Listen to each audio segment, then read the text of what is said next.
Bonjour à tous et bienvenue sur l'antenne française de Radio Taïwan International. Ici Lisa Dufaux et Floriane Day pour vous présenter le courrier des auditeurs de cette semaine. Nous sommes aujourd'hui le samedi 9 août et nous sommes là pour répondre à vos questions comme chaque semaine. Alors avant tout, on va vous rappeler le concours mensuel et le concours trimestriel. Alors pour le concours du mois d'août, c'est un concours qui est lié au documentaire Les ponts Eiffel oubliés de Taïwan, qui est sorti sur Taiwan Plus, je crois. Et donc, vous pouvez regarder ce documentaire sur Internet et il faut citer 4 pays qui sont concernés par cette histoire.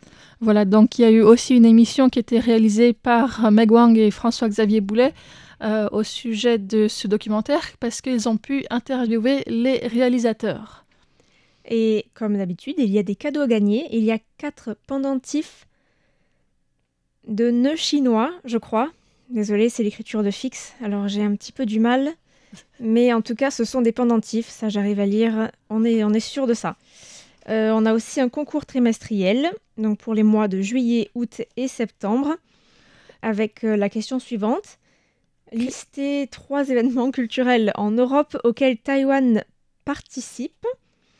Voilà, et donc pour ça, il y aura 5 gagnants tirés au sort qui gagneront donc un Transat porte-smartphone. Donc c'est un petit objet pour poser votre smartphone et pouvoir le regarder sans le tenir en main. Il faut peut-être faire un petit rappel de la fréquence aussi. Alors oui, puisque nous sommes au mois d'août, les émissions en direct depuis Tamsui, donc au nord de Taïwan, ont commencé. On a déjà reçu beaucoup de rapports d'écoute, on vous remercie pour ça. N'hésitez pas à continuer à nous en envoyer. Donc c'est tous les vendredis, samedis et dimanches du mois d'août sur 2 fréquences. Donc la fréquence 15 145 kHz de 17h à 17h30 temps universel. Et puis la fréquence 11 995 kHz de 17h30 à 18h. Bien, merci Floriane pour ce rappel, c'est parfait. Donc merci vraiment pour tous ceux qui nous envoient des rapports d'écoute. On en a déjà reçu beaucoup, notamment d'Allemagne aussi.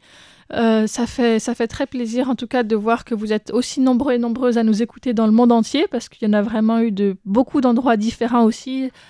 D'Amérique du Sud, d'Australie, je crois, du Japon, donc voilà.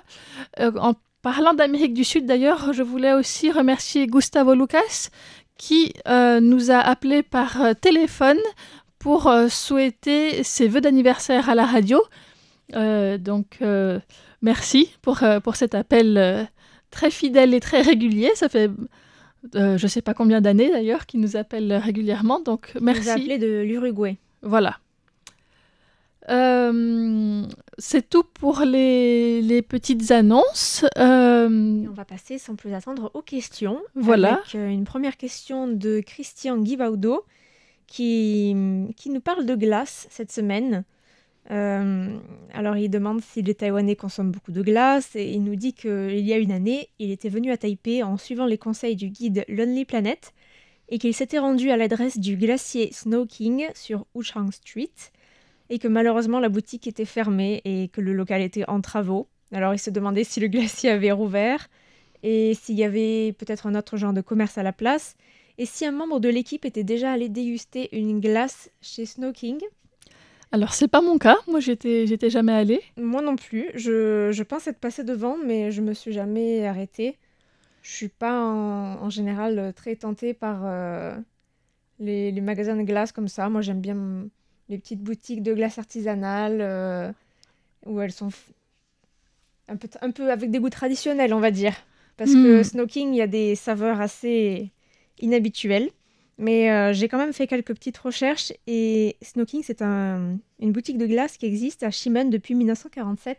Waouh! C'est vraiment très très vieux pour Taïwan.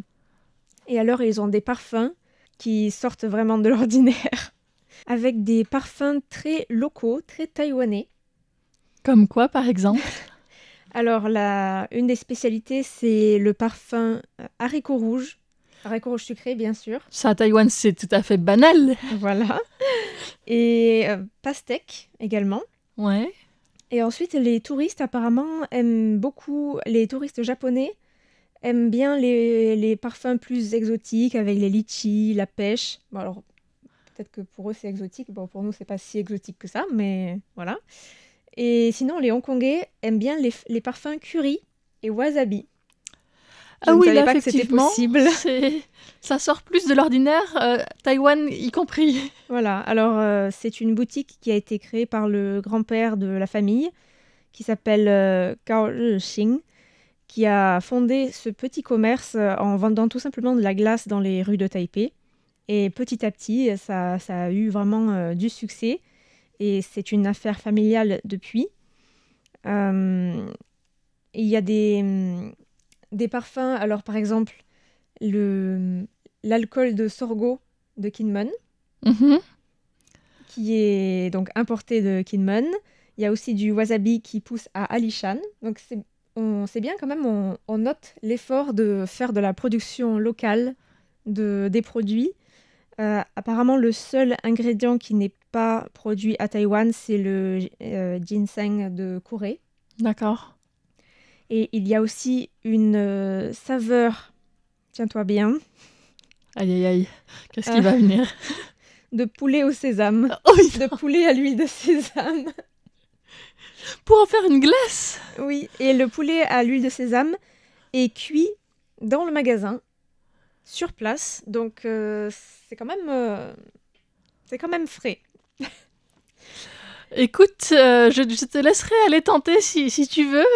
Non, merci.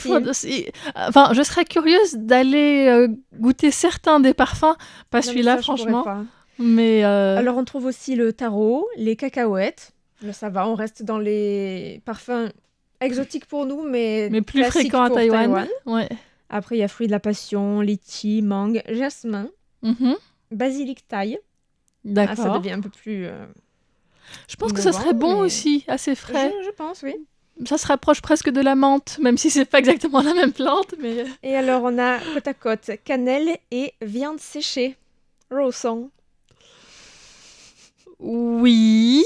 Et apparemment, les clients qui ont du diabète mais qui veulent continuer à manger de la glace, ils optent pour ce parfum, selon le propriétaire de la boutique. Parce que c'est peut-être beaucoup moins sucré que d'autres. Parce qu'on pense que c'est pas sucré, mais en fait, le rosong, c'est quand même sucré. Il y a quand même du sucre dedans.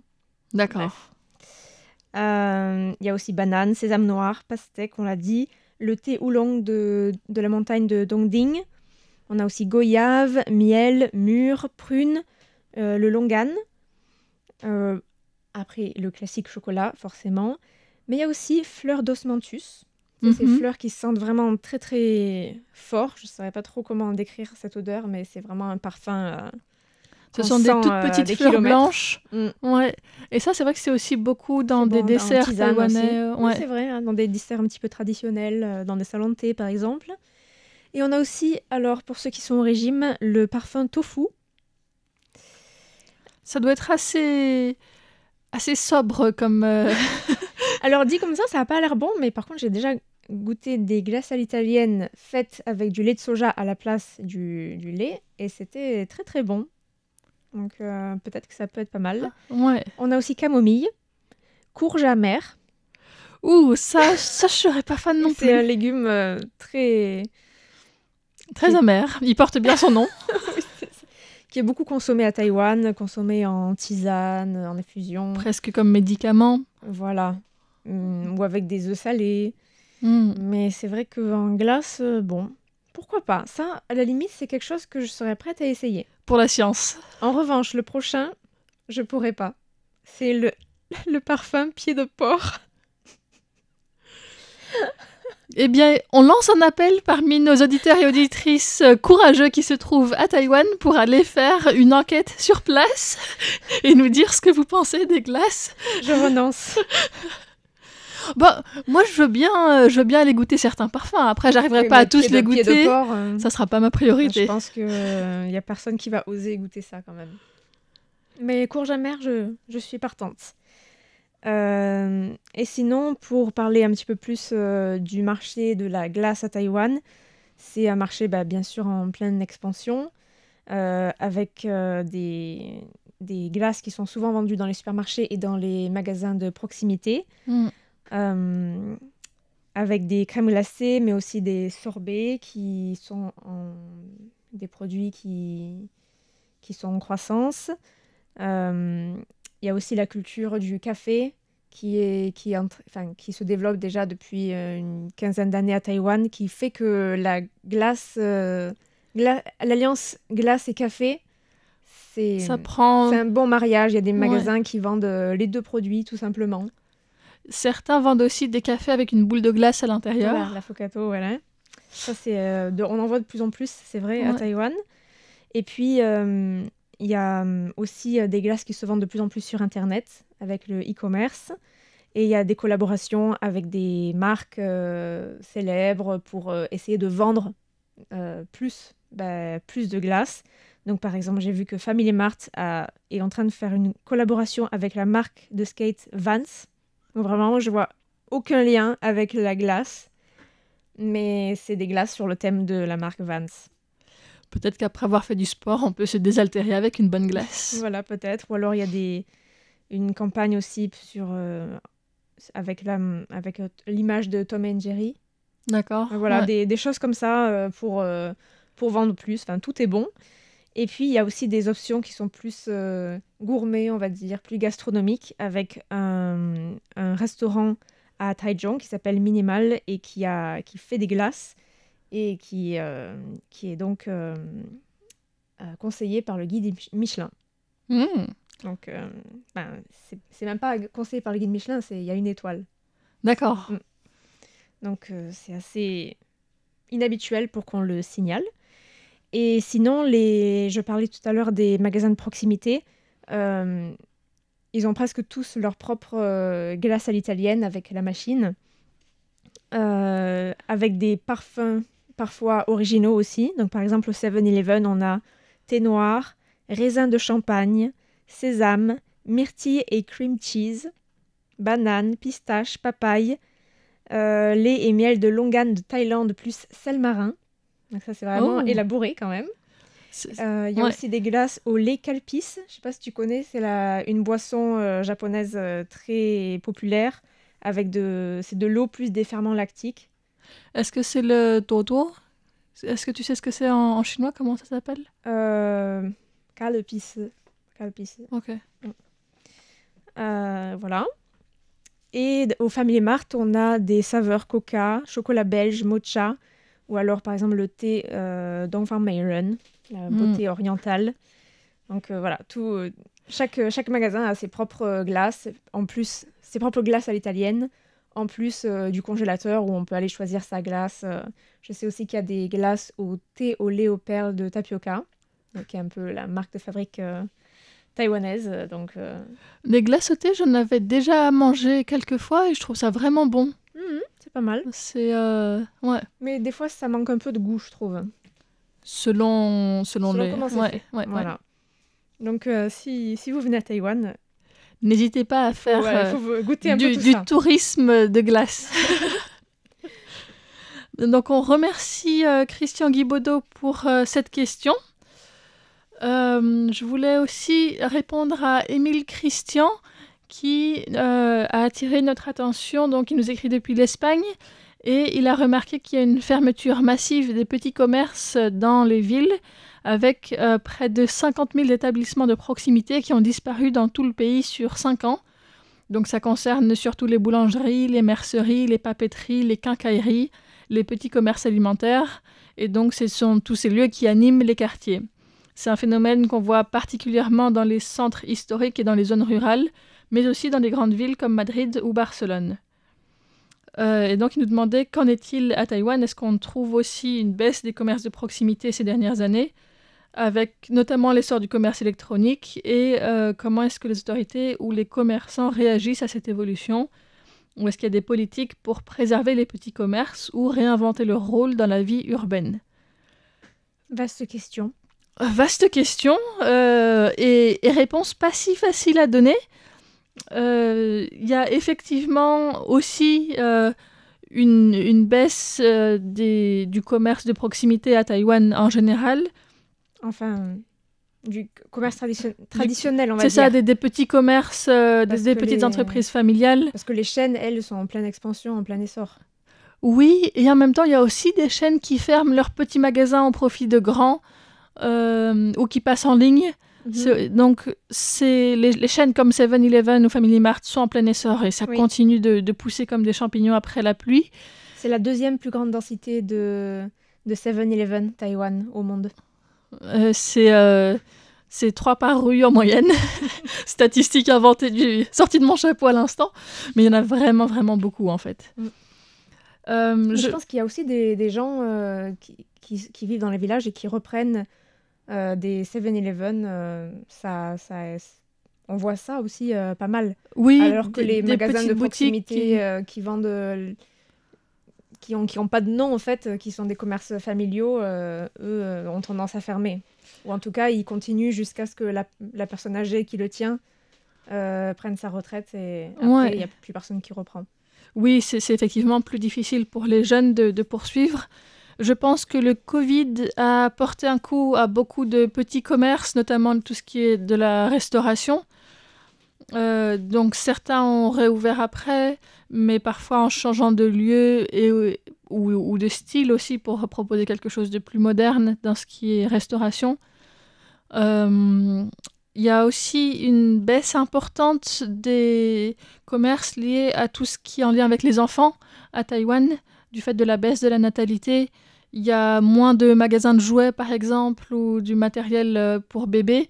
Tout ça se vend beaucoup plus en ligne et les petits magasins ont aussi fermé tout ce qui est aussi scolaire, les librairies, les papeteries ou encore les écoles Bushiban, donc de cours du soir.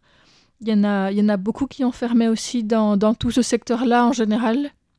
Après, en ce qui concerne le passage au commerce électronique, il y a effectivement beaucoup ça à Taïwan. On voit notamment des boutiques Shopee, enfin même pas des boutiques, des points de retrait donc, de cette chaîne de vente en ligne qui est un petit peu l'équivalent d'Amazon à Taïwan. Et donc ça, on en voit énormément. Enfin, je veux dire, même pour venir au travail, j'ai 15 minutes à vélo et je passe devant peut-être 3 points de retrait comme ça. D'accord. Donc Et maintenant, les 7-Eleven et les Family Mart font aussi fonction de points de retrait pour beaucoup Alors, de ventes en ligne. Les pauvres personnes qui travaillent dans ces magasins de proximité, vraiment, elles ont de plus en plus de tâches. Ouais, c'est extrêmement large. Souvent dans le magasin, il y a une personne pour tout faire. Depuis la préparation des boissons, des cafés, des glaces, des services pour payer ses amendes, si on a mal garé son scooter, c'est ça, faire les glaces, faire aider tous les gens qui ont imprimé des documents aussi, aider à toutes les réservations qui sont possibles de faire sur la petite machine. Donc aussi en ligne, mais ça peut être payer son abonnement téléphonique, ça peut être réserver une place de concert, un billet de train. Enfin, c'est très très large aussi. Donc voilà, et donc un des services qui est proposé, c'est aussi le retrait de colis donc achetés en ligne. Et ça, c'est sûr que c'est quelque chose qui se développe énormément. Et il y a certaines chaînes aussi qui ferment les boutiques physiques pour se consacrer uniquement à la vente en ligne.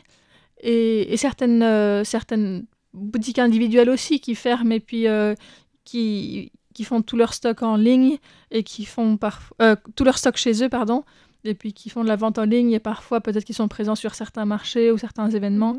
Mais ça, il y a aussi des petites boutiques ou des petits commerces vraiment d'échelle individuelle ou familiale qui fonctionnent sur ce mode-là aussi. Mais quand même, je vois, par exemple, dans mon quartier à Xinyi, qui est quand même un quartier en pleine expansion, où il y a beaucoup de 7-Eleven, il y a quand même plusieurs Zahodian qui vivent quand même à côté des 7-Eleven. Les Zahodian étant les boutiques... On achète de la farine, du riz, des œufs, des mouchoirs en papier, ce genre de choses. Ils survivent quand même à côté des 7-Eleven. Ouais. Mais souvent, ce sont des personnes âgées qui tiennent... Je pense aussi aux papeteries qu'il y a près de chez moi. C'est aussi souvent des personnes âgées avec des espaces parfois assez mal illuminés et très poussiéreux. En fait, on voit qu'il n'y a pas énormément de passages quand on va chercher quelque chose. Donc, il y en a qui survivent encore. Je pense qu'il y en a qui sont fermés. Après, j'ai pas fait d'enquête à long terme non plus en restant dans le même quartier pendant très longtemps. Mais je pense effectivement qu'il y a une diminution de ces petits commerces, même si après il y en a d'autres qui ouvrent. Il y a beaucoup de cafés aussi qui ouvrent ces derniers temps, avec parfois des chats ou bien des menus plus variés, peut-être des ikuoliaoli, donc de la nourriture exotique, c'est-à-dire européenne, mais pas que d'ailleurs. Ce qu'on peut dire aussi au niveau des campagnes, c'est qu'il y a quand même des... Alors bien sûr, il n'y a pas de boulangerie traditionnellement à Taïwan, mais il y a quand même des petites camionnettes qui passent dans les différents villages à heure précise, avec du pain de mie, on va dire, et des sortes des légumes, produits de boulangerie, quelques légumes, du riz, des œufs, ce genre de choses. Parfois, j'en ai vu aussi avec du tofu puant ou... voilà. Un peu tout et n'importe quoi. Mais c'est quand même courant pour les produits de boulangerie de passer dans les villages où il y a vraiment tout ce qui est de première nécessité. Et ce que j'ai aussi remarqué, c'est que à la campagne, dans les petits villages, souvent il n'y a aucun restaurant, aucun endroit où manger. Il y a seulement un petit magasin de proximité qui fait zarodien et qui vend des nouilles instantanées. Et avec possibilité d'avoir de l'eau chaude. Voilà, on donne de l'eau chaude et tu peux manger ça. Mais du coup, c'est vrai que pour les gens qui vivent là, sur place, c'est hyper dur de manger sain et équilibré parce que il n'y a presque pas de... Bien sûr, il y a des fermiers qui cultivent des légumes. Beaucoup cuisinent chez eux, en fait. Mais il y a beaucoup de gens qui mangent dans ce petit zarodien au quotidien très fréquemment. Ouais. Et du coup, ça fait des problèmes de surpoids. Voilà. Il y a pas mal de problèmes comme ça aussi, je pense. Voilà. Merci à Émile Christian pour sa question. Et on a une dernière question de Jacques Augustin qui réagissait au journal présenté par Tiffany Lee sur la campagne de destitution visant 24 députés du KMT. Il se demandait qui votait dans ce genre de scrutin et si ces procédures étaient quelque chose de courant. Alors, pour ceux qui n'ont pas suivi l'actualité des dernières semaines et même des derniers mois, une campagne visant à destituer 24 députés du KMT a abouti à une série de votes organisés le samedi 26 juillet dans 9 villes et comtés. Et il y aura une deuxième vague bientôt, le 23 août, visant cette fois-ci 7 députés. Alors, tous les votes ont échoué, donc tous les députés ont réussi à se maintenir, ainsi que la maire de Hsinchu, Cao Hong-an. Donc, c'était une victoire vraiment très nette pour le KMT et une défaite pour le DPP qui soutenait cette campagne. Alors, pour répondre à la question sur les personnes éligibles, ce sont les mêmes électeurs qui ont été appelés aux urnes dans leur circonscription qui vont retourner ou qui vont retourner au bureau de vote pour se prononcer sur le sort de leurs députés. Donc, par exemple, pour le député de Hualien, Fokunti, ce sont seulement les électeurs de Hualien qui votent, et ainsi de suite. Et pour répondre à la question de savoir si ces procédures sont monnaie courante à Taïwan ou pas, on peut dire que ce n'est pas si courant que ça, mais que ça le devient de plus en plus. C'est la première fois qu'il y a autant de révocations qui sont lancées en même temps. Il y a eu plusieurs fois des tentatives de révocation, mais souvent envers 1 ou 2 ou 3 personnes et très peu qui arrivent aussi loin. Alors la loi sur les destitutions à Taïwan fait que ce n'est pas si facile que ça d'aboutir à une destitution. Donc il y a une collecte de signatures en 2 phases. Pour la première phase, c'est 1% des électeurs de la circonscription qui doivent signer. Et cette proportion passe à 10% pour la deuxième phase. Et le jour du vote, il faut que 25% de l'électorat vote pour que le scrutin soit valide. Et vote en faveur de la destitution de la personne. Oui. Et le Global Taiwan Institute, qui est un groupe de réflexion taïwanais, a publié le mois dernier un document sur la campagne de destitution qui donne une perspective intéressante sur la campagne en donnant un petit aperçu historique de la procédure. Et j'ai appris en lisant cet article que le principe de révocation des élus avait été introduit à Taïwan par le gouvernement du KMT avec l'article 17 de la Constitution de la République de Chine de 1947, qui était influencé probablement par les réformes politiques américaines, qui disposait que le peuple devait avoir le droit d'élire, de révoquer, le droit d'initiative aussi et de référendum. Ensuite, une réglementation sur les révocations a été intégrée au règlement du gouvernement et notamment pour les fonctionnaires locaux de Taïwan. Ce principe a ensuite été renforcé dans la loi électorale taïwanaise en 1980, ce qui est assez étonnant puisqu'on était encore sous la loi martiale à Taïwan. Et pourtant, cette année-là, c'est le Public Officials Election and Recall Act, donc la loi sur l'élection et la révocation des fonctionnaires publics qui a été adoptée. Et malgré l'absence d'élections démocratiques, il y a eu plusieurs procédures contre des élus locaux et certaines ont même abouti à la destitution d'élus. Ça ne veut pas dire que la prochaine personne qui sera élue soit d'un parti différent à l'époque, mais c'est quand même possible d'en changer. Et un peu plus tard, au début des années 90, la société civile a tenté d'initier des procédures contre des députés du Parlement, notamment en 1994, lorsque des militants antinucléaires ont lancé des procédures pour destituer 4 députés, même si finalement ça n'a pas marché. Il y a eu des changements de réglementation de dernière minute. Et 20 ans plus tard, il y a eu une série de procédures de destitution visant des députés du KMT encore, mais seulement une a réussi à aboutir un vote, mais sans permettre pour autant de destituer le député en question, en raison du faible taux de participation. Et donc, suite à cela, le KMT a essayé de durcir les règles pour faire en sorte que les destitutions aboutissent plus difficilement. Il y a eu un mouvement du camp vert pour s'opposer à de tels changements, avec un certain Huang Guochang, qui était particulièrement engagé sur la question et qui était à l'époque membre du New Power Party et qui est aujourd'hui membre de l'opposition. L'opposition qui est quand même majoritaire au Parlement, mais... Et c'est suite à ce mouvement que le Parlement, qui en 2016 était dominé par une majorité de députés du DPP, a adopté une série d'amendements pour faciliter les destitutions en réduisant les conditions préalables et notamment les seuils de signature nécessaires.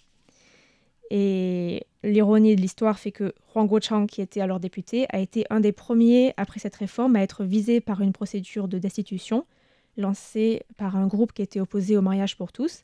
Mais il a quand même réussi à résister à la révocation et à garder son siège. Et une des procédures de destitution qui a le plus marqué l'histoire politique récente de Taïwan, c'est sans doute celle qui visait le maire de Kaohsiung, Han Kuo-yu, du KMT, qui a eu l'humiliation de se faire destituer en 2020 après s'être présenté à l'élection présidentielle de janvier pour représenter le KMT, ce qui avait justement rendu furieux une partie de son électorat à Kaohsiung, puisqu'il avait été élu pour s'occuper de la ville. Et donc les électeurs considéraient un an plus tard, il considérait qu'il avait utilisé ce poste pour comme marchepied, comme tremplin, voilà, pour le poste de président.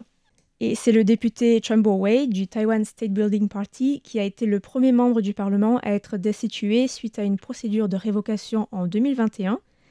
Et la campagne massive de destitution de cette année restera certainement dans les annales de la politique taïwanaise. Et on peut même penser que après cette expérience, qui s'est finalement soldée par une victoire pour le KMT, peut-être que ce dernier va modifier la loi pour rendre plus difficiles les procédures de destitution, parce que même si les députés du KMT ont résisté au vote, ça leur a coûté beaucoup de temps et d'argent, avec une prise de risque importante. Donc il est possible que le KMT profite de sa majorité au Parlement pour faire en sorte que ce cas de figure ne se reproduise plus à l'avenir. Mais bon, après, ça, c'est une supposition. On remercie Jacques-Augustin pour sa question et on arrive déjà à la fin de ce courrier, donc on vous dit à la semaine prochaine avec un courrier des auditeurs qui sera également animé par Floriane et moi-même. Merci encore pour vos questions et pour vos rapports d'écoute et à bientôt.